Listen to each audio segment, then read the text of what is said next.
This episode is brought to you in partnership with the Colorado chapter of the Nature Conservancy and TNC chapters throughout the western United States. Guided by science and grounded by decades of collaborative partnerships, the Nature Conservancy has a long-standing legacy of achieving lasting results to create a world where nature and people thrive.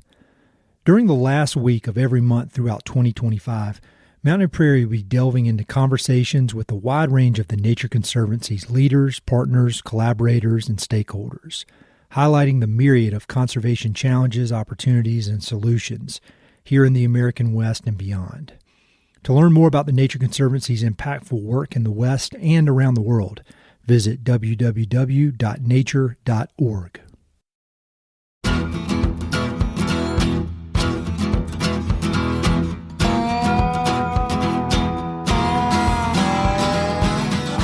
This is the Mountain and Prairie Podcast. I'm Ed Robertson. My guest today is Kelly Beevers.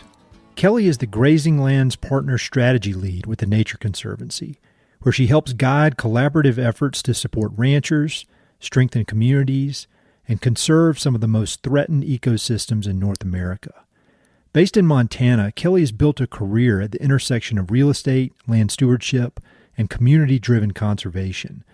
First, working in commercial real estate, then private equity and consulting, before finding her home at TNC. Today, she leads TNC's work that champions rancher-led, peer-to-peer learning and innovation by strengthening, connecting, and activating all varieties of rancher networks. In this conversation, Kelly and I talk about her unlikely journey from Texas A&M finance classrooms to Montana ranch kitchen tables, and how those experiences shaped her approach to building authentic partnerships. We dig into the power of peer-to-peer rancher networks, why local knowledge and community leadership are essential for durable conservation, and how initiatives like Women in Ranching are reshaping the future of stewardship. Along the way, Kelly shares lessons from her career pivots, stories of on-the-ground innovation, and the hope she draws from the people she works with every day. She also offers a ton of excellent book recommendations, so be sure to check out the episode notes for links to everything. Kelly brings a rare mix of technical expertise, strategic vision, and deep human connection to her work, and I've had the privilege of calling her a friend for many years. It's been a joy to watch her career evolve, and I know listeners will take away both inspiration and practical insight from this conversation. Hope you enjoy. Kelly, as always, super excited to be chatting with you. We were saying before we started recording that we very well could have just recorded any of our many, like 2-hour conversations about conservation and the West. But one of the things I love about this podcast, I figured it out pretty early on when I started doing it, is I'll talk to friends of mine that I've known for a long time and that I've worked with and really admire. And the podcast gives me an opportunity to learn all this stuff that I didn't know about them, because I can ask all these like crazy deep questions and it's not weird because it's a podcast. And so I learned in prepping for this, I learned some new stuff about you that I did not know. And I think it lays a really good foundation for all the amazing work that you've done out here in Montana. And so I was wondering if you could start out talking about when you were in college, Texas A&M, if I'm correct. You were studying accounting and finance, and you had kind of a realization about real estate compared to other types of investments, other types of assets, this kind of realization about real estate that ended up really directing your path to where you are today. Can you kind of give a overview of that? Yeah. So I went to Texas A&M, one of those. So thanks for outing me. We get that out of the way early. And when I was there, I was studying finance and accounting. And, you take multiple electives of different types of finance you're looking into. So you take stocks or you take derivatives. And I took a real estate finance class, a real estate investing class. And I found it to be so different than the other kind of different asset class electives that I was taking, primarily because it was tangible, right? You can think about skyscrapers full of office buildings. You can think about apartment complexes full of people who have their lives in each individual cube. But also, it's a way, what really struck me is that when someone controls real estate, whether it's 1,000 square feet of retail space in Kit Carson, Colorado, or whether it's 15,000 acres in Garfield County, Montana, that person can carry out their values in a way that seems a lot more direct and far more tangible than if you own stocks or bonds or derivatives or gold bars or some sort of commodity, and can really build community in a very direct way. And so thinking about, in a retail setting, someone leasing to a local unproven kind of coffee shop baker instead of leasing to Starbucks. Neither are bad, but they do different things for the local economy and for kind of the local culture. And same with a large ranch. The way someone chooses to manage that can really be thinking about the watershed, their neighbors, the wildlife, the weeds, the wildfire, things that don't really care about whose property is whose. Or it can be someone who really manages it like an island and isn't connected into the ecosystem or the community. And so that really struck me and led me to then go to grad school for real estate investing. I also graduated when the market crashed in December of 2008 to age myself. So sticking around for grad school and another football season at Texas A&M wasn't the worst choice I could make. Yeah, we have that. I'm older than you, but I was in grad school during the '07 to '09, and so I remember when I graduated, it was like, all right, real estate markets are in the tank. What are we going to do? And that's similar thing. It led me to think about things a little bit differently. So you get out of school, you've got the advanced degree, you're obsessed with real estate. What was the next step? I was very lucky to go work for a family in San Antonio, Texas. So I actually got a call from them when I was in grad school. And my boss at that company is still a mentor and friend of mine, but they called me and said, we did our snooping. We think you might be interested in us. Come check us out, which is like such a rare thing to happen, right? And so I worked for a large company in San Antonio that was doing commercial infill primarily, really thinking about urban infill in San Antonio, Austin, a little bit in the DFW Metroplex.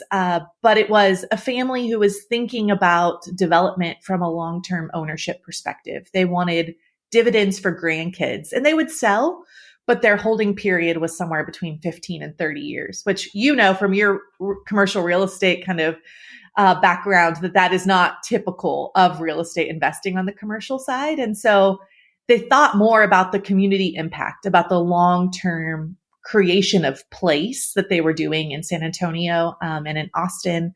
So yeah, I got to live in downtown San Antonio, live a Riverwalk life, and learn project management hands-on.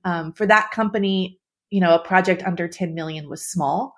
And so I got to lead everything from its bare ground to now it is fill in the blank, an apartment complex, a hotel, a self-storage facility. It's something. And so that hands-on experience and being in your 20s on the Riverwalk wasn't the worst experience. It was really lovely. And it was a time that I really got to, sharpen my skills around financial underwriting, but really develop kind of how do we build teams of people with maybe different goals, but common values. And what does that look like outside of just your company when it comes to the larger urban development or the larger connectivity of, in that case, tourism and residents and the moving parts of economic development. So it was a great first job out of grad school. And again, our careers parallel so much in so many ways. And so when I was in my early 20s, I was in North Carolina doing real estate, but I felt this draw to move out west. And I didn't want to just pack up and be a ski bum. I took myself too seriously. I probably should have just done that. So I figured out a way to kind of continue the real estate business, but out west. And so I'm curious, what was drawing you to the west? What led you to eventually pack up from what sounds like a pretty awesome job with awesome people in a great place and head up north?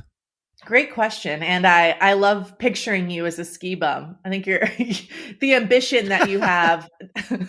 I wonder how long that ski bum life would have lasted for you. But so I was in San Antonio, really loved it. And something you probably know about me since we're friends is I am not someone who thrives in certainty. I am someone who thrives in the unknowing.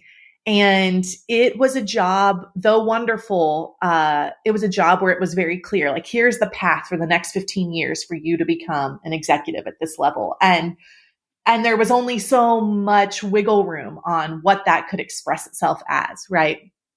And for some people, that is how they are wired. For me, that is not how I am wired. And so that was happening in the background in San Antonio.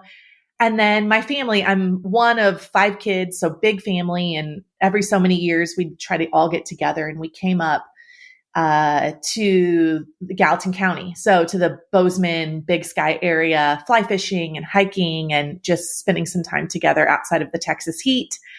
And I just remember it felt like putting on my favorite pair of jeans. It was like, it doesn't matter how many rips these get in them or how much, cow mess these get on them. I'm not taking these jeans off, kind of a vibe. And so I was up in Montana and just thought, I've got to be here. And, that's a scary thing to think about, off-ramping your life. But when you just know, right? And so came back to San Antonio, and started talking to my boss, who, again, still a great friend and mentor, and just said, it's risky to say, I think I might need to leave, but I don't know. What do you think? And it was just such a generative conversation over several months. But I just had this deep feeling that I needed to be in Montana. And again, it was like, I can't take these jeans off. I've got to wear them every day. And so I ended up finding a job in private equity. So it's kind of adjacent. It was still real estate investing, still really needed to have deep financial analysis, modeling type skills. But it was a different asset class. If you want to be nerdy or finance nerdy, it wasn't operating real estate. I wasn't looking at cash flow as my investment. I was looking at resale as the investment. Kind of, that's where you're getting your cash out. So more of an IRR, less of a cash on cash kind of situation in ranches. And so this company is in a different iteration now than it was when I worked there, but they were looking at how do they buy up real estate in the form of ranches, some working, some not working ranches, and really do ecological improvements to improve the conservation values, resell often to absentee owners who may not be a part of the community long-term, but the appreciation and the amount that those folks are willing to pay would turn around and be able to do more stream restoration work or more habitat restoration work. And so it was adjacent. I didn't know quite where it aligned or didn't align with my values, but it was adjacent enough to help me move across the country. And then, although it was based in Bozeman, it was a West-wide company. So I was working in Colorado and New Mexico, Wyoming, Oregon, and really got to, spend a lot of hours in the truck with real estate brokers. Somehow never you during that period, but so many of your coworkers. So yeah, another parallel in our paths. Yeah. And, when I think about you, obviously you've got these technical skills, you understand real estate, you understand the kind of the nuts and bolts of how a lot of this work. But like when I really think about you, I think about a relationship person. Like you are the kind of person who goes out, builds really deep, in-depth relationships with folks.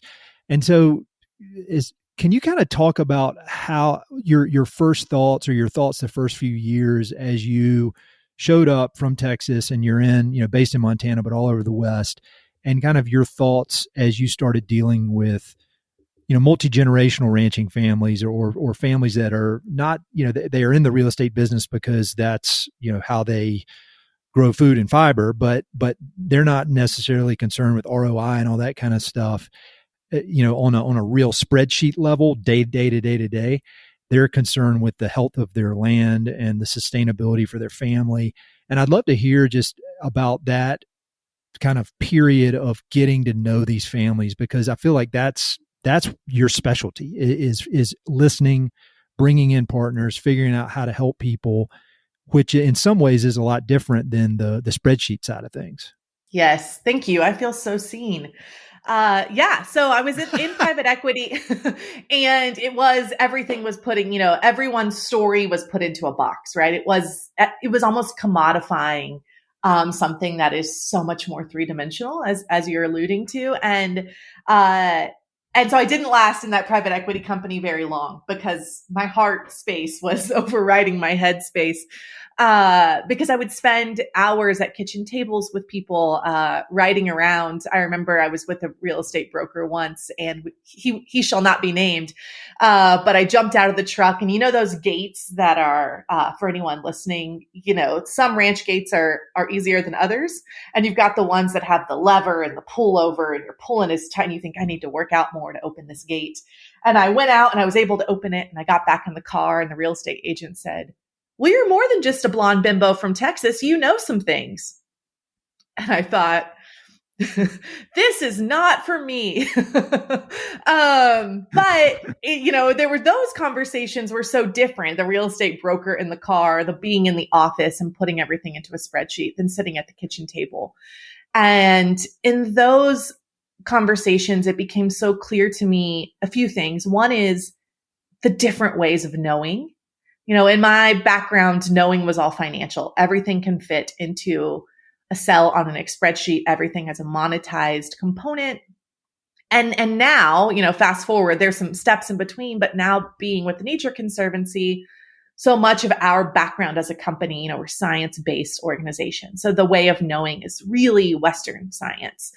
And sitting around that kitchen table with ranchers or being in the side-by-side moving across the property, I saw the 3 dimensions of knowing, which have only become 4 dimensions in later years. Increasingly in this space, we're talking about traditional ecological knowledge with our indigenous partners and neighbors. And then you also have in our more Anglo families, a similar, though different, way of knowing. And so getting to sit across the kitchen table with people and see the little journals that the grandfather kept, and then the father, and then the daughter, of which day the sandhill cranes came back, right? I remember sometime towards the end of Beartooth, right, as I was starting my new company, I was at an event in Dillon, Montana, and a rancher from Idaho, Merrill Baylor, someone asked him, they tried to do a gotcha question. And they said, well, how do you handle climate change as a rancher? And it's almost as if the person expected the whole crowd to go, and of course, no one did. And this was maybe 2016. And Merrill said, I remember it like it was yesterday. He said, well, in our country, in the Limhi Valley of Idaho, everyone switches from their felt hats to their straw hats about the time the sandhill cranes come back to town. And he paused and he said, and we're doing that about 3 weeks earlier than we used to. And so that's what we talk about, the switch in our hats. And that moment just hit me when I thought, like, this is where my heart is the community component. How do we meet people where we are? How do we value the knowledge people are bringing to the table, whether that is deep ancestral knowledge, or whether that is anecdotal knowledge from their family, or whether that's the real cultural kind of relevancy of talking about weather change in terms of when you change your hat. I realized I needed to be in a space where I could be holding the complexity of that in a little different way and really thinking about the longevity of conservation from the durability of communities and of families on the land. I'd love to hear about kind of the transition from operating your own business. So when you left the private equity, you started your own consulting firm. And I will say, to this day, the newsletter that you would send out is one of my all-time favorites. It inspired me to start my own newsletter. It's so good. But I would love to hear about, you were doing your own thing, you were making a big difference, you were forming more and more relationships. And over time, you realized that you could do that same kind of work, or very, very similar work, without kind of the business development side of things and worrying about finding the next client with TNC. And it seemed, from my perspective on the outside and from, talking with you, it seemed like really a seamless transition where you were able to kind of keep doing the stuff you love, but under the umbrella of a large, very well-funded organization. Could you don't need to go into all the details about your company, but I'd love to hear just kind of about that transition from doing your own thing a company of you to working for, multinational nonprofit? It was definitely a transition, but I was in my own business. I was serving both individual families and on ranches who were thinking about succession or were thinking about adding enterprises, which is often also a generational transfer question. How do we bring more revenue to the ranch? And obviously you've had many conversations, most recently Old Salt, on that very topic. But I was also doing work with nonprofits, some large like Trust for Public Land or Western Landowners Alliance, and some small rancher collaboratives, locally led nonprofits. And all of those different jobs were strategy, right? It was always trying to, someone knew where they wanted to go, whether it was a family or an organization, but I was trying to figure out how to help them get there. What is the critical path? What are those key decision points, and what are the resources or partners that need to come in? And like you alluded to, it was the business development side of constantly trying to fill the pipeline and working for the groups and people I most care about, who also most often are the people who can't pay as much, was really kind of a challenging deal. And in that work, I was overlapping quite a bit with the Nature Conservancy, particularly in central and eastern Montana.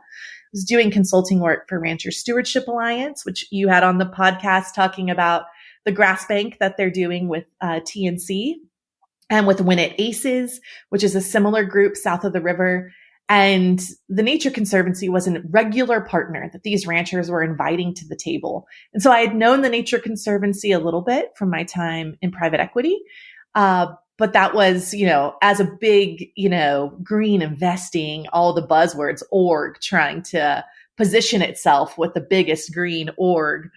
And so this was really different to sit at the table with them when ranchers were inviting them to the table. And so when I saw that they were hiring for someone, I started in a position that was focused on the Northern Great Plains. I've since moved positions, but I thought, I know what this looks like. I've seen people on this team on Zoom. I've seen people on this team at the potluck in the basement of the courthouse having these conversations around land access.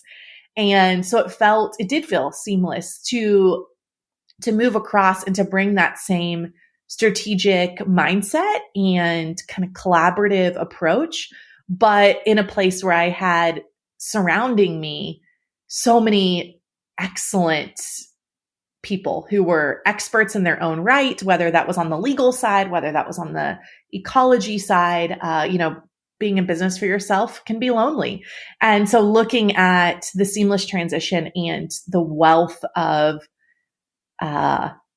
team, for lack of a better term, that I would have at Nature Conservancy made it an easy choice. While I will speak to this in case there's people who this resonates with, it's hard to decide to leave your own business. I mean, you've transitioned in and out of doing your own thing and working for someone else, so you probably know, but you have all these questions. If you leave your own business, is that failure?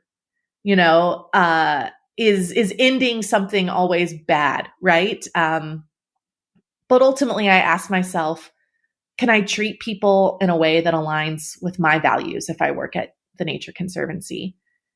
Does the organization's mission align with my own? And I was able to say yes to those questions. So I made the move over and worked in the Northern Great Plains. And now I get to do that strategic partner work really nationwide with a focus on the Great Plains in the Western U.S. I love that. And I love, how you talk about that question of, is it a failure? Is it not? And from my perspective, looking at your trajectory, it all makes sense looking backwards, but it just seems that everything you've done has built on itself to get you to where you are and figure out how to have the most impact with your day-to-day work. And it seems like you've been able to really leverage the things that you're the best at and go all in on that. And then the stuff that you may not have as much of an interest in, that can be done by people who that's their passion is, whether that's fundraising or the legal stuff or all that. And so I've really gotten so much inspiration from watching your evolution over the years. And so can you talk a bit about your current role at TNC, exactly what the title is, what you do, just an overview of the work you're doing? Yeah. So for listeners that are following the TNC narrative, I'll try to kind of put this in perspective of where I sit. So I know you've had so many wonderful speakers and so many of my colleagues on the podcast already. So I am part of our North American agriculture strategy at TNC. So the Nature Conservancy is a lead collaborator in the food and ag supply chain piece side of things, with the aim to build a more resilient food system that benefits both producers, communities, and also climate and nature. And it is no secret to those that live in the West that so much of the grasslands, shrublands, prairies that we care about are grazing lands, right? They are working lands and they're disappearing at an alarming rate. And there's a lot of risk for land conversion, and in different states and different parts of the country, those risks are slightly different, but we're seeing those biodiverse, incredible ecosystems and the communities and families who steward them decrease over time with some of these threats. And so my role is really at that intersection of those incredible ecosystems and our food system. And my actual title, we always joke at the Nature Conservancy that titles are far too long, but my title is, I lead the strategy for our Rancher Network. So Rancher Network strategy lead. And in the North American Ag team, we have a team focused on dairy, a team focused on crop systems, and my small team that I'm a part of is really focused on grazing lands. And so in that larger strategy, we look often at developing and applying breakthrough tools and programs related to supply chain. And I can speak a little to that if you want to dive in, but we really look at procurement standards and beef certifications and work a lot with the U.S. Roundtable for Sustainable Beef. We then really focus a lot on policy. So I think even people that are not in agriculture have heard the word Farm Bill before. And so whether it's Farm Bill programs or whether it's public lands grazing, there's a large policy component of how we shape policy and practice. And then my real body of work is how we champion peer-to-peer learning and innovation, and really thinking about how we help support farmers and ranchers, but really, we call them ranchers in the Great Plains and the West, adapt to changes, whether that's changes in land value, changes in markets, changes in weather or climate, and how we reach more than just those outliers or super early adopters who are willing to be the crazy person in their neighborhood, but how we really get to the middle of that adoption curve. And that's really with working through peer networks. So that's where my work focuses. And one question I feel like I ask this same question to so many folks at TNC is, you're this large organization that has the ability to kind of focus wherever you want. And so in your specific role, like how do you even begin to prioritize what you need to work on? And then maybe you could give an example of one of the projects that you're deep in right now, because it just seems like there's so many different challenges. There's so many different ways that you could add value or help. There's so many different needs. And so I'm curious, like, how do you even begin to figure out what you're going to focus on? Our team, sometimes it feels a little in the ether because we're really thinking about the enabling conditions. A lot of the other teams are, conservation delivery on the ground. And there are so many different things that could be done in terms of restoration or preservation or protection or enhanced habitat. And our team is a little bit more at the 30,000 foot level of saying, in order for that work to be done on the ground, what are the systems change level things that need to happen? And it's a whole different list of things, right? And so for my particular side of the work, again, there's a policy side and a supply chain side that we could dive into. But for my particular side, it really boils down to people feeling less alone, right? Ranchers feeling supported, like they're not the only one dealing with drought or succession or land values. And so that has, not to oversimplify it, but we use a phrase called ranchers leading change. And I joke that that's like a full sentence. Do you remember diagramming sentences as a kid?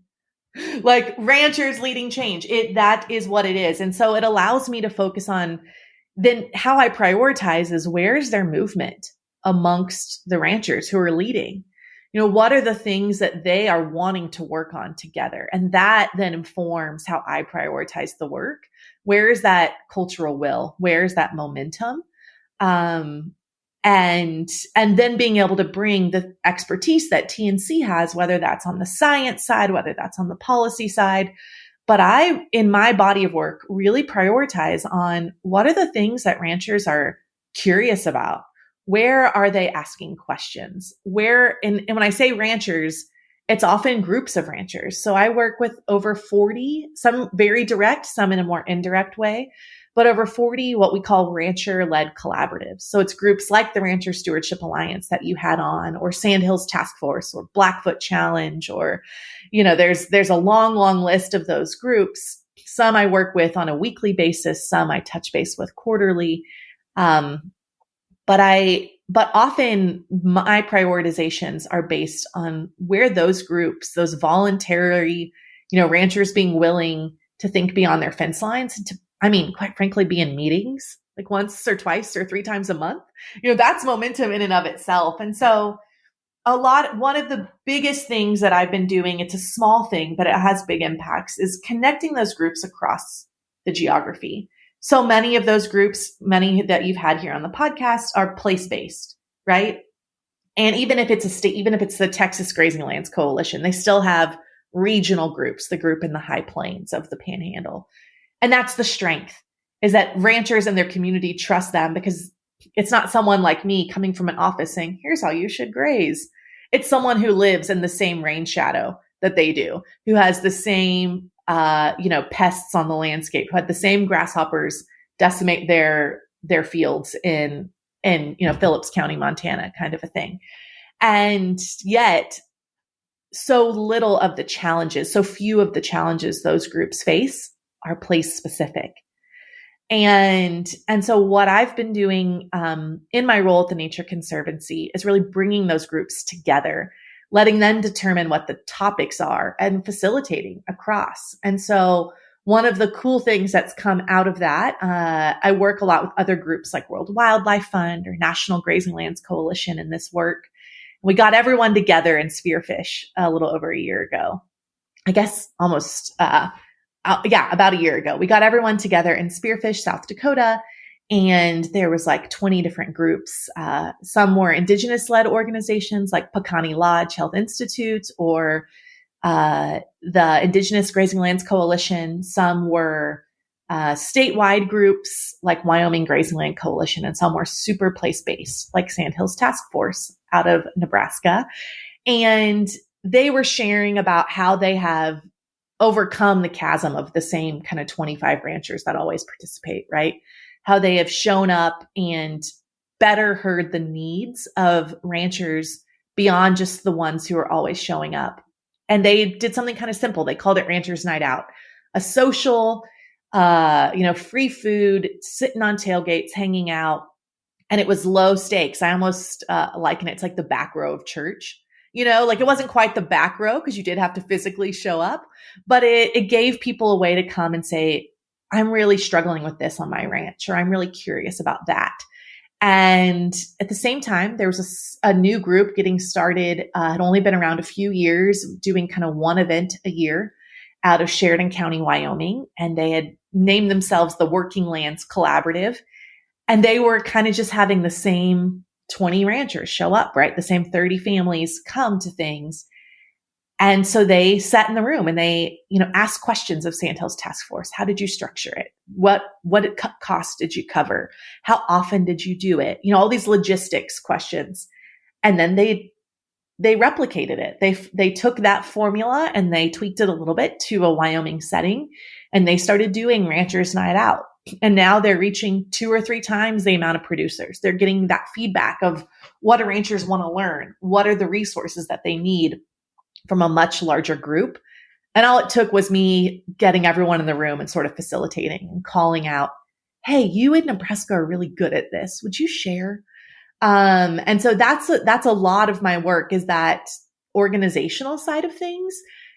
that then allows for the conservation delivery of those groups and the partners that they work with, whether that's Pheasants Forever or the Nature Conservancy, to have a lot more strength, right? If those groups can reach more ranchers, if they can retain their boards, if they can recruit great staff.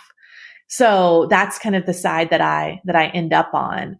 And then what we work on was really dependent on where the movement is and what ranchers are curious about.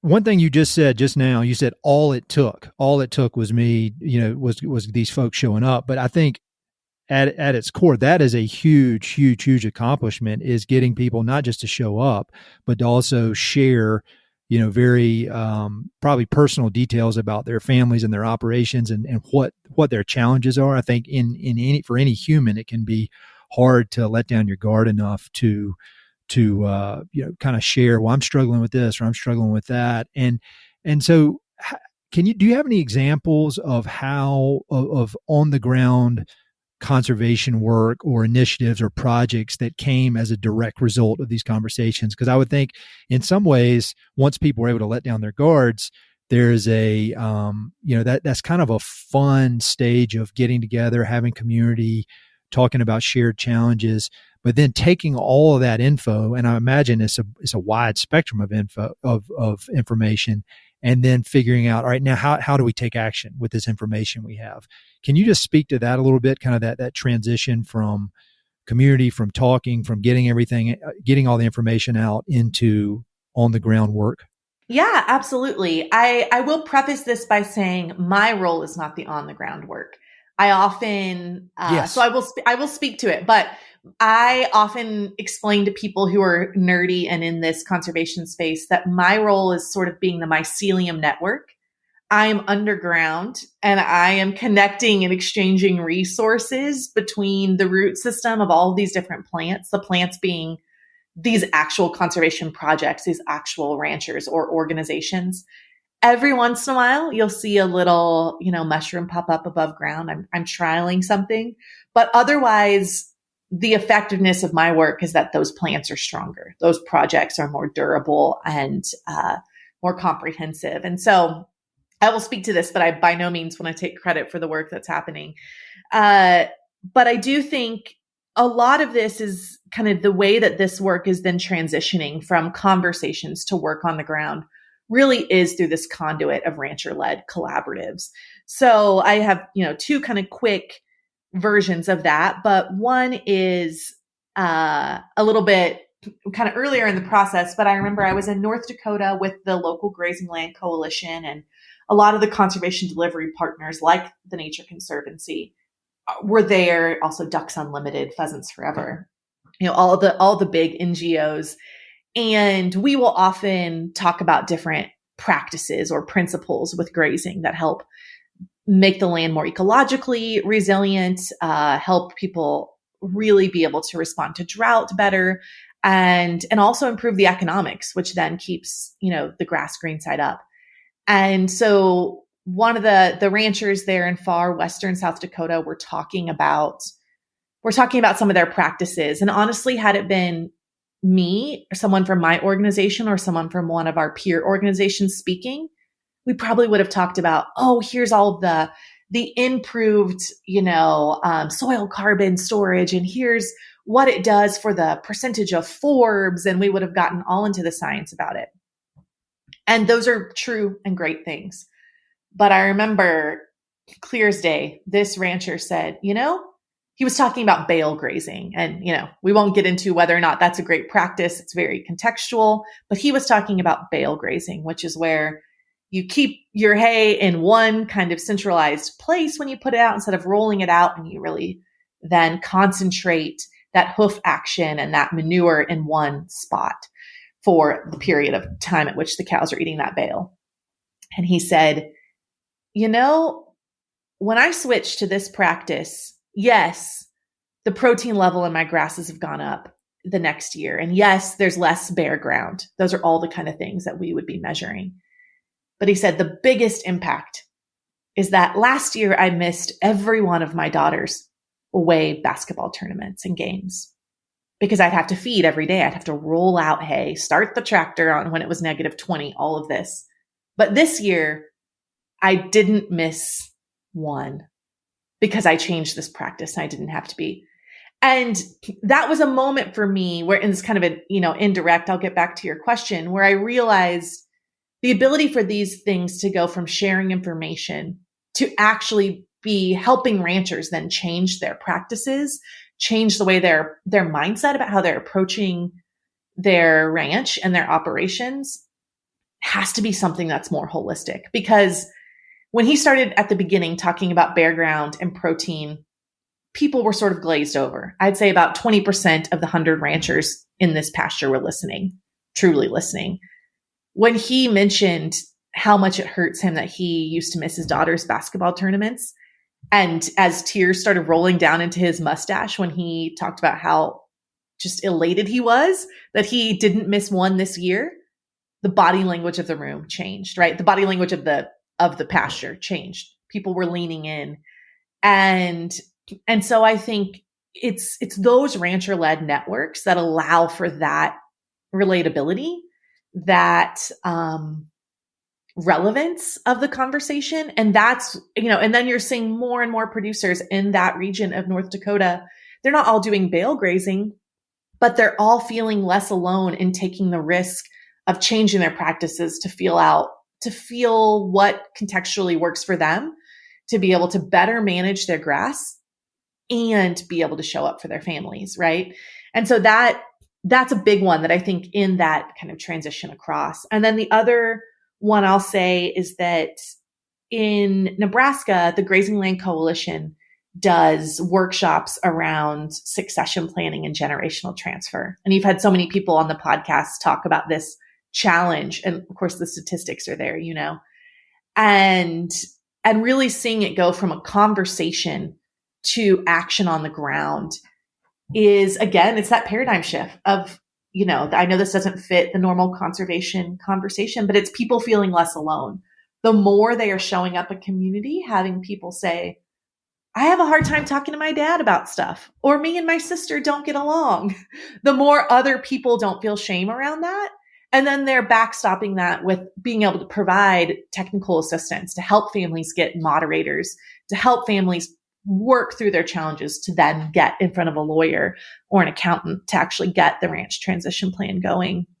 And so that's been a big one as well. Just these conversations of changing the paradigm and then following up with resources, but it being done by their peers, right? By rancher-led networks. That's where we're really seeing it go from education that is often supplemented or complemented by groups like the Nature Conservancy to actual conservation action on the ground at scale.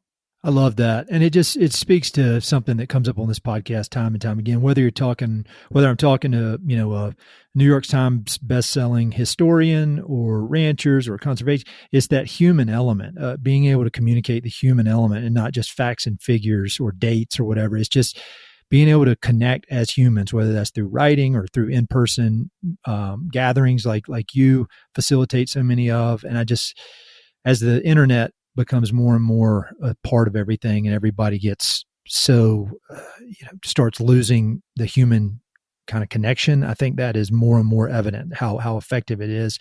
You've mentioned the word holistic several times, and I'd love to hear more about kind of the holistic model within TNC and like how you, for example, maybe work with some of the folks from the Sagebrush Sea Initiative, because I've had several people on the podcast talking about that, which is awesome. And then my really good friend, and I consider him a mentor, Matt Moorhead and Galen, who are doing a lot of the work on the Southern High Plains. And there are all these different groups that are working so closely with individuals and bringing together resources, listening, figuring out what they need. And so I'm curious if you could talk at all about how your work maybe fits in with some of those other initiatives that I've highlighted here on the podcast. Isn't Matt Moorhead everyone's mentor? He is just the best. We are co-conspirers and instigating things, right? And constantly questioning, often stirring the pot. And I'd imagine you have that in common with him too. But yeah, so in the Sagebrush Sea, I believe you spoke to some of my colleagues there. I work a lot, again, another Matt Cahill leading that effort. The work, it's so contextual, right? Communities are different in different locations. And so in the sagebrush sea, so much of that team, again, is really the conservation delivery, so to speak. They're working on mesic restoration. They're working on sagebrush restoration, on seed production, all these great projects, and also flexible and adaptive grazing. And so that's where we start to overlap is, they are really focused on that intersection between public lands and private lands. And obviously the states at which the sagebrush sea ecosystem is in, you have a really large percentage of public lands in Idaho, Montana, Nevada, Utah, right? Oregon. And so as they're looking at that strategy, I'm coming in alongside Matt because he's brilliant and aware that so much of that public land, such a large percentage of it, is managed by ranchers, right? It's their permit. It's their summer grass where they're taking their cattle. Back to at the beginning, you talked about people, that are producing food and fiber, right? That's happening on our public lands. And so in that setting, what we're really collaborating on is what is the long-term durability of this work? Although Nature Conservancy has incredible science at the state and national level that they're bringing to the work, we have expertise, particularly in some of that restoration side of things. And we have a lot of influence. We have staff that is working to work with BLM to improve the grazing regs, to work with the Forest Service at scale in a way that individual rancher just wouldn't have time to work across BLM offices in that way.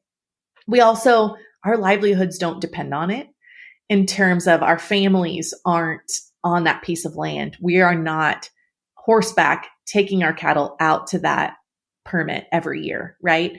And so we bring a complementary expertise, but ultimately the durability of that conservation is when it is owned and led by the people there. And we can certainly be a catalyst for particular components, and we can work on some of those barriers in a more concentrated way because we're not trying to doctor cattle or deal with calving or cut hay, right? We can sit on Zoom all day. We get paid to do that sometimes.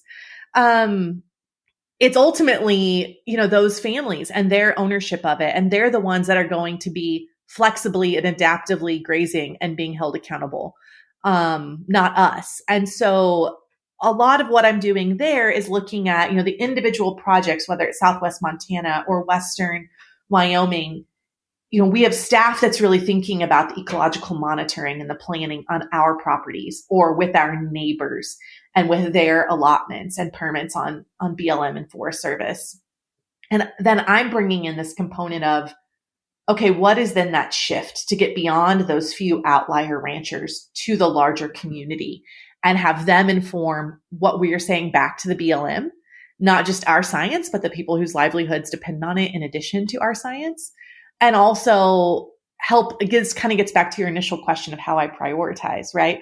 Help the direction of the work be kind of iteratively informed by the groups there. So our individual staff in those locations, like in Southern Oregon or in Western Wyoming, they might sit on committees or groups with those organizations. And I'm giving them kind of almost an internal consultant, helping them think about what is the strategy of working with those groups? How do we bring organizational capacity to those groups? And, Matt's really thinking about the outcomes for people and economies. When does it make sense to hire a job at the Nature Conservancy?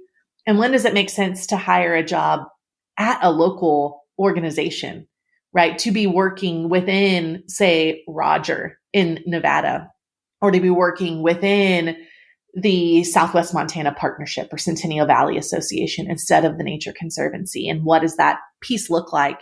And it kind of gets back to that very early comment I made about, is this a local coffee shop or is it a Starbucks, right? And really thinking about what is that durability of creating jobs and expertise at the localized level, and supporting local decision-making. And then making sure that we are bringing them the things that we are experts at. And so that's kind of how that looks in the sagebrush sea. In the Southern High Plains, our strategy is a little different. That landscape, there's not as much public land, particularly in the Kansas, Texas, Oklahoma side of that ecosystem. And so there, the purchase, protect, resale is one of the main tools that we utilize. And early on in the utilization of that tool, and in places like Colorado, we, trialed out that tool and worked through the complicated and robust financial side of it, which gets back to the, putting it in a spreadsheet. And often the exit was to a conservation buyer, which is excellent, right? Someone who's going to uphold the values, who's happy to have an easement on their property. But the other side of that is sometimes that buyer is going to be tied into the community and be putting kids in the local school and be volunteering on the, fire department. And sometimes it's their eighth ranch.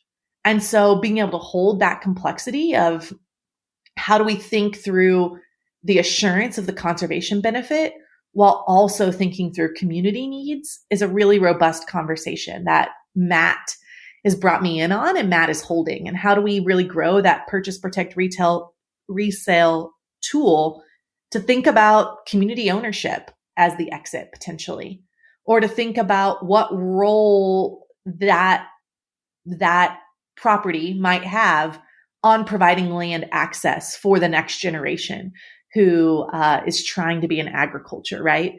And how can we use it as influence while we own it, right? Is there, like in the Texas Panhandle, there's a very strong Texas Grazing Land Coalition kind of subset.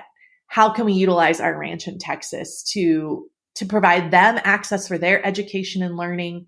And also, is that part, how do we engage them in the conversation around the exit?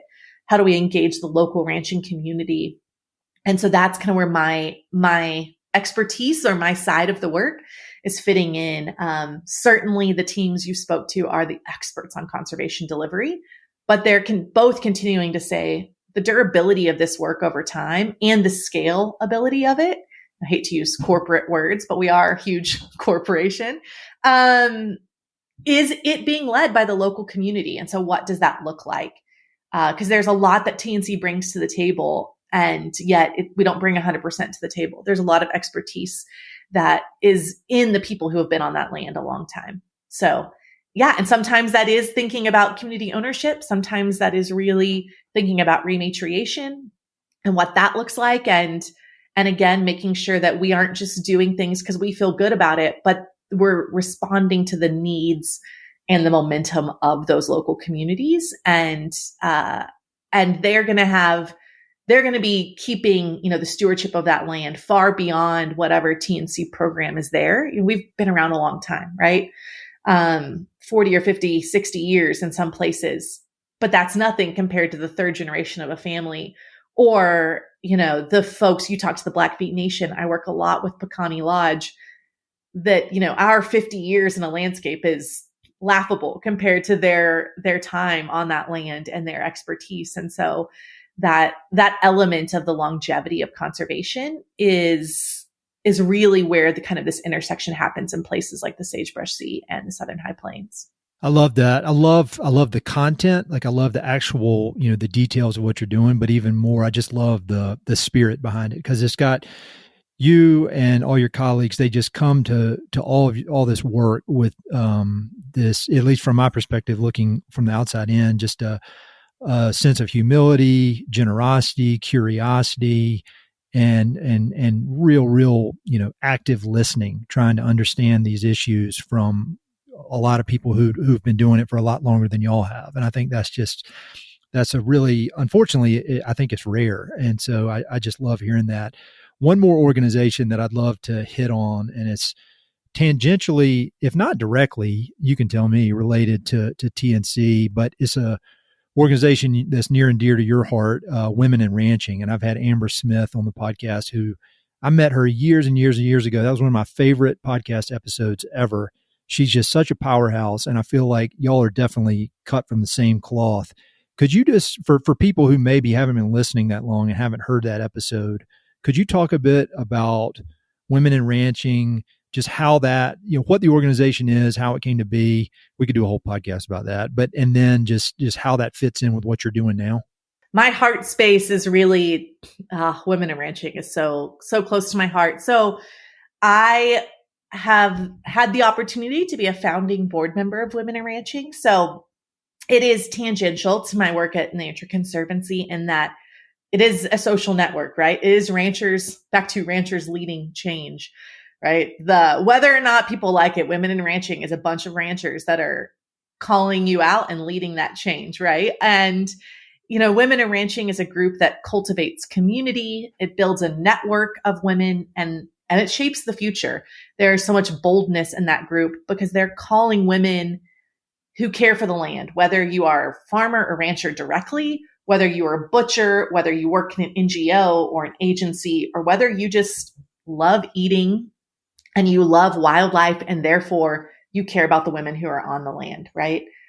They're calling people to brave space, to own their voice and to step into that leadership on the land, and are really committed to diversity and equity and belonging. And that it's a more geographically dispersed group than a lot that I work with at the Nature Conservancy, but it's very similar in that it is people coming together, thinking beyond their own fence lines and operations, thinking about the future collectively and doing so voluntarily. And so I've been the treasurer for Women in Ranching for the last few years. So it's really fun to get to talk about Women in Ranching and not talk about like which grants are coming in when or where we are in our cash flow, because that's normally the role I have to play. But goodness, I couldn't admire and appreciate Amber Smith more. And that organization, even more so, a lot of my work at the Nature Conservancy is across super different communities. The communities in, central Montana are similar, but really different than the communities in even Blackfeet Nation, right? Much less when we think about then, tribal nations down in the Pueblos or going over to Nebraska and the Sandhills has its whole own culture. But in Women in Ranching, because of how Amber has designed the board and because of then the community who sees themselves represented and self-selects in, I just have never been in conversations that bring that many perspectives into one conversation so regularly. And the growth I've experienced as an individual in understanding where other people are coming from and their lived experiences, which are far different than mine, from my other board members and the communities that we serve is just, valuable beyond words. I could go on and on about that group, but certainly there is the connection that is being formed there. A bunch of us just got together in California for the in-person confluence, and we had ranchers and women in the community who ran the local food assistance program, or again, who were butchers from San Francisco Bay Area, but also from Navajo Nation and from super rural Montana, and also from, DC, who are working on policy, all in the same room, holding space to hear each other's perspectives and to be able to feel uncomfortable with what might, you might have kind of some internal reaction to, and then choose to be curious. The life skills, the professional skills, and just the fulfillment I have from being able to be in the spaces that Amber has cultivated and fosters is just, you can probably hear it in my voice. We could have a whole podcast about it. It's phenomenal. Yeah. Amber is a powerhouse, as are you, as are all the women in that organization. And I've loved watching your career evolve. I've loved watching Amber and all the different roles she plays evolve. I'll link to that episode as well as the ones with like Matt Cahill and Matt Moorhead, so people can get some context if they're interested. One of the great honors of this podcast was I got to interview Chris Tompkins, of Tompkins Conservation, who has done all the work down in Patagonia and created basically 15 million acres of national parks in the Patagonia region of South America. And when we were talking, she said, she kind of preempted this, and I'm glad she did, because we were talking about being hopeful, looking to the future. And she said, I'm so glad you didn't ask me what's giving you hope, because in my mind, you got to earn hope. You got to work really, really hard and then hope. And then you can have hope. You can be hopeful because of your efforts. And it's very clear from this conversation and then just our relationship as friends, you work extremely hard. And so I think I can ask you that with a clear conscience. But what is giving you hope with all this work that you're doing? And we're in these just upside down times. Things seem crazy. I don't know how crazy they are, but if you get on the internet, it really makes you crazy. And so can you tell me from your perspective, what is giving you hope because of the hard work of you and your colleagues and all these partners that you work with? Yeah, I'll kind of give you a quick smattering. So I'm going to channel your good news newsletter kind of in this. These are kind of 3 or 4 different good news, hope things. One is we'll kind of jump off women in ranching.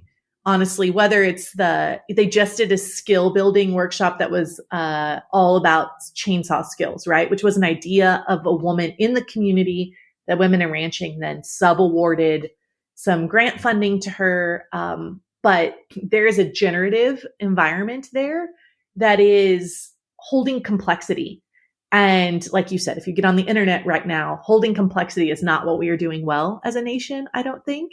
And being able to hear different perspectives and allow them to shape how we grow and change, that's something Women in Ranching is doing a wonderful job of. And that gives me hope that there is room for us to have different opinions and different experiences and yet still find a way forward. In addition to that, I will come back to the rancher-led collaboratives. Those, despite the different changes in federal funding and some of the dysfunction we have experienced in the past and continue to experience with different changes, rancher-led collaboratives like Rancher Stewardship Alliance, who I know you spoke to their executive director, Angel, groups like that across the country are really exemplifying what locally led decision making can do and how people can think collectively for greater impact. And in terms of, governmental efficiency, they're able to take government dollars or donation dollars and really amplify them and leverage them. And sometimes a 3-to-1, 4-to-1, 6-to-1 ratio to get conservation on the ground, to help ranchers add fence and water and be able to change their grazing so they're resting grass and providing grassland bird habitat and things like that. So those groups are really giving me hope because they continue, at the local level, you can't, when you go in a ditch and you live in a snowy place, when you go in a ditch, you can't ask someone how you voted and then not pull them out of the ditch, right? You all have to be working together. And so those groups and how they are not just bringing people across divides together, but getting great conservation done on the ground are really giving me hope. Beyond that, these are a couple of wild cards for people to Google further. But one is in Winnett, Montana. That county, Petroleum County, has right around 500 people. So not a really big or a place. It's definitely a place that has a lot of open space. There's also a lot of old businesses, which I think we have in a lot of our agricultural communities. I think about Kit Carson in Colorado, and they certainly have some great momentum happening there, where you just have a lot of these older businesses and people moving back who maybe can't afford to take over the older businesses or are trying to start new businesses. And so that community has created a revolving loan fund. It's like a locally owned bank that's a co-op. So it's owned by people in that community. I've had the opportunity to volunteer. I'm a board member. We've been working on this for about 4 years, but they've raised $80,000 to loan to businesses in transition and new businesses in the community. And it's in a place that arguably no one lives compared to a lot of other places. And so again, just seeing communities come together and figure out what solutions work for them is really giving me hope. And then the final one is we talked a lot about succession. That certainly is an issue with the age of farmers and ranchers, with rising land costs and the value of land and the pressure of transitioning land, whether that's for development or to farming. And when it comes to native range, a lot of the conservation groups struggle on how to support succession, right? Because you don't know if it's going to take a family 6 months or 6 years to work through their issues. And so it doesn't always fit a traditional grant framework to fund that work and to help families transition, to keep that habitat intact, keep that community vibrant in working lands. And surprisingly, in this day and age, the Department of Defense has found interest in that topic. There's so many working lands in the Great Plains in the Western US surround our military assets. And I'm doing some work in Nebraska and Colorado and Wyoming with the Department of Defense to think about how we support working lands staying working and how that both supports the mission of our military, because we don't have incompatible development, but we're also helping those communities stay vibrant. And so that's a wild card that I don't think I would have thought that working with the Nature Conservancy and conservation, I'd be working so closely with the Department of Defense. But finding these unlikely partners who share values, but we're coming at it from a really different reason is certainly giving me hope, and I think is going to be necessary over the next several years. I love that. Those are all really, really great. And we'll have links to all that kind of stuff in the episode notes so people can dig deeper if they want to learn more. And this question is coming, but I need to know book recommendations. You're a very long-standing, trusted source of good books. Most of them are probably too smart for me, though. But give me some books you've read recently that I can add to my need to read list. Okay. Again, I don't know what it's about today, but this is going to be 4. And I'm not sure what this says about my current attention span or mental state, but I realized all 4 of these are like collections of essays or short stories. So read into that about how I'm doing, how you will. But all 4 of these I really, really enjoy, and you can pick up and put them down because they are kind of that collection of short stories or kind of different viewpoints on a topic. The first is, it was recommended to me from Becca Skinner and Eduardo Garcia, both of whom I think you've had on this podcast over time. Great humans, wonderful friends. It's called The Heart of Tracking by Richard Vaca. And it's a kind of a collection of, he used to write for a newspaper out on the California coast. And it's all about paying attention. And it's ostensibly about wildlife tracking, right? Like how to look at tracks, how to look at movement in vegetation to understand which wildlife have been there before and to better, be able to examine a landscape and notice wildlife. But it's a really poignant and beautiful book because it's also about the internal self-awareness you need to have to be able to be observant. You can memorize what track is a bobcat versus a mountain lion, but if you don't have that internal self-awareness in a space, you're still going to miss the signs. So nerdy animal facts and philosophy, loving The Heart of Tracking. Have you read that one? No, I've not read it, but I've heard of it and it sounds awesome. I've got it. I just wrote it down. So hopefully I'll read it one of these days. I'm also really enjoying Never Whistle at Night. It's a collection of essays. It's an anthology, indigenous dark fiction. So it's all fiction, short stories from different indigenous authors. I really try to, Women in Ranching is a good example of this, but I'm trying to be more intentional about regularly exposing myself and inviting in perspectives that are not my own lived experience. And so this collection of essays, even though it is fiction, is coming from lived experiences that are not my own. And I'm really, really enjoying it. So Never Whistle at Night.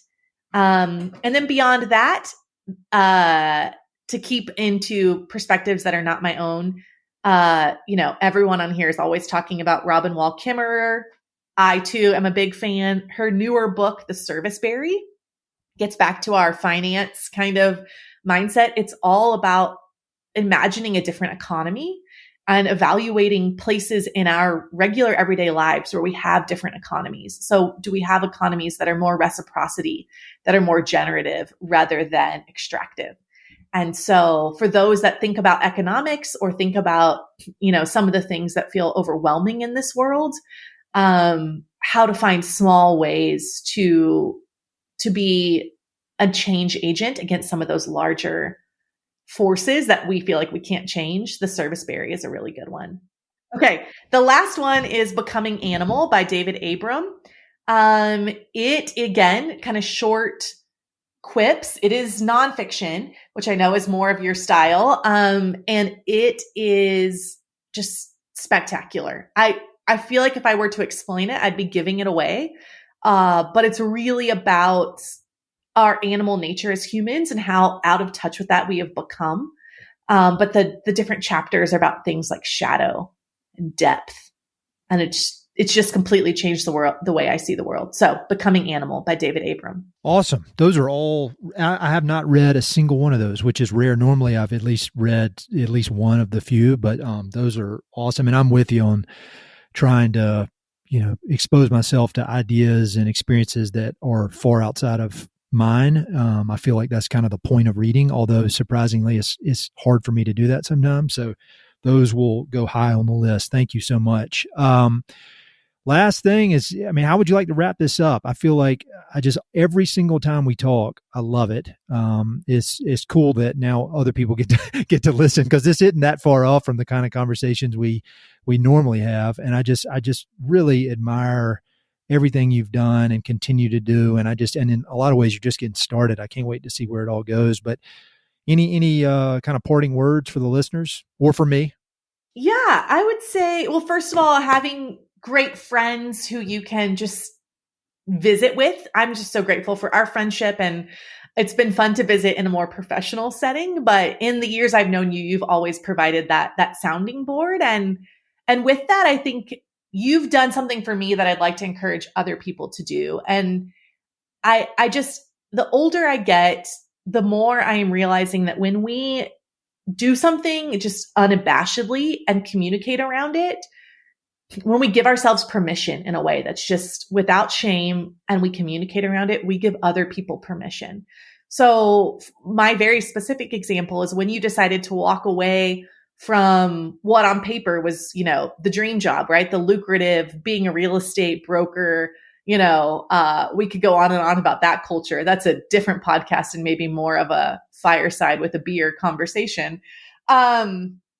But when you did that, it gave me permission to say there are some things in my life that are just not serving me. And even if it looks like it's a lot of money or it's a lot of kind of prestige or upward mobility, it's okay if it's not serving me. If it doesn't light me up, I can walk away from that.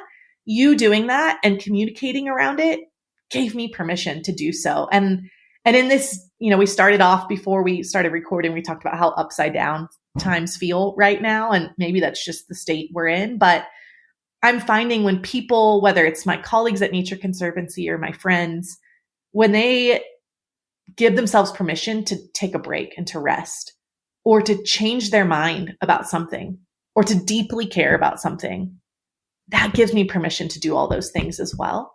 And so I think my advice is to give ourselves permission for what we need and to communicate around that, because that gives other people permission for that too. And that's a really powerful thing.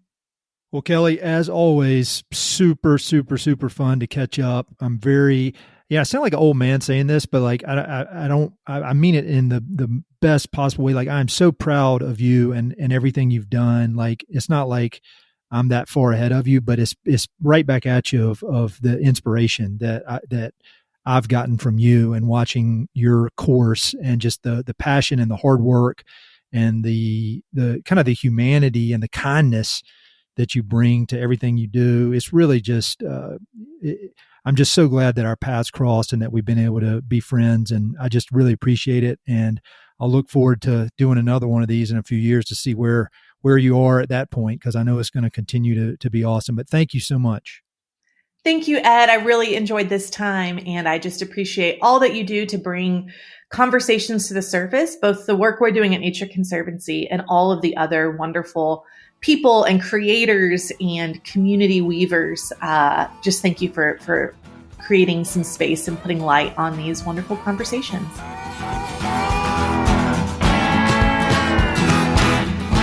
Hey, it's Ed again. Thanks so much for listening to the podcast. I know your time is valuable, so it means the world that you spend it listening. If you want to support the podcast and help it to continue to spread and grow, there are a few ways you can help. Number one, pass it along to a friend or share it on social media. Word of mouth recommendations are the most powerful way for ideas to spread, so I'd love it if you could share the podcast with a few pals who might enjoy it. Number two, you can go to Apple Podcasts and give it a 5-star review. Good reviews encourage the Apple overlords to suggest the podcast to others. So there's a link in the notes if you'd be so kind as to give it 5 stars. Number 3, you can support the podcast financially via Patreon, and there are exclusive benefits for those who do, including a monthly behind-the-scenes newsletter, Mountain and Prairie stickers, live and recorded video chats with podcast guests, and much more. Number 4, I've also got 2 emails that I send out. The first is my weekly email called Good News from the American West, which I send out every Wednesday. It's only positive news, something we can all use a little more of these days. And my other email is my bi-monthly book recommendations email. One email every other month with 5, 6, 7, or 8 books that I've recently read and highly recommend. The thousands of people on both of these lists will vouch for me. No spam or other funny business. And number 5, finally, check out my online store for Mountain and Prairie stickers, shirts, and coffee mugs. I've got some really cool designs from Western artists with more on the way, so head to mountainandprairie.com/shop to check it all out. I'd love to connect with you. I'm on Instagram and LinkedIn, so look me up on either of those platforms by my name or through the links on my website. All right, that's it. Thanks so much for your support.